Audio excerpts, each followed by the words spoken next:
Ready start. देश के सबसे स्वच्छ शहर का दर्जा रखने वाले इंदौर में दूषित पेयजल से 14 लोगों की मौत हो जाना बहुत ही आघातकारी और शर्मनाक घटना है। यह स्वच्छता के मानकों पर सवाल खड़े करने के साथ ही नगर निगम के नाकारापन को बयान करने वाली एक ऐसी घटना है जो देश की छवि भी मलिन कर रही है। इंदौर के भागीरथपुरा में दूषित पेयजल की आपूर्ति इसलिए जानलेवा साबित हुई क्योंकि सीवर की गंदगी पीने की पाइपलाइन में चली गई और फिर वह घरों तक पहुंच गई।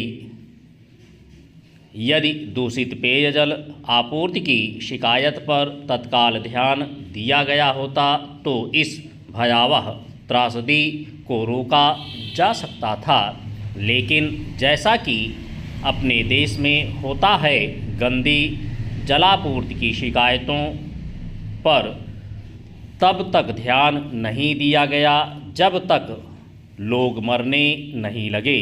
14 लोगों की मौत और एक नज़र से अधिक लोगों के बीमार होने और इनमें से 100 से ज़्यादा लोगों के अस्पताल में भर्ती होने से यह सहज ही समझा जा सकता है कि कितने अधिक जहरीले जल की आपूर्ति हो रही थी। यह आपूर्ति इंदौर के उस इलाके में हो रही थी जो नगरीय विकास मंत्री कैलाश विजयवर्गीय का निर्वाचन क्षेत्र है और पेयजल की आपूर्ति करने वाला विभाग उनके ही मंत्रालय के तहत आता है। जब मंत्री महोदय से इस हत्यारी लापरवाही पर सवाल किए गए तो उन्होंने संवेदनहीनता का परिचय देते हुए ऐसे सवालों को फोकट का बता दिया।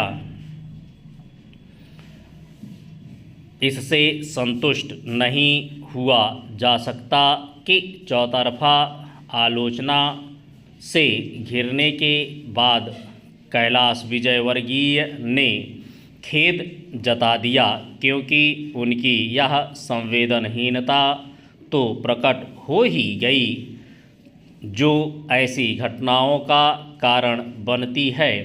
यह भी संतोषजनक नहीं कि इंदौर नगर निगम से संबंधित अधिकारियों को निलंबित कर दिया गया क्योंकि एक तो निलंबन कोई सज़ा नहीं और दूसरे इसमें संदेह है कि ऐसे उपाय किए जा सकेंगे जिससे फिर कभी दूषित जलापूर्ति ना हो सके।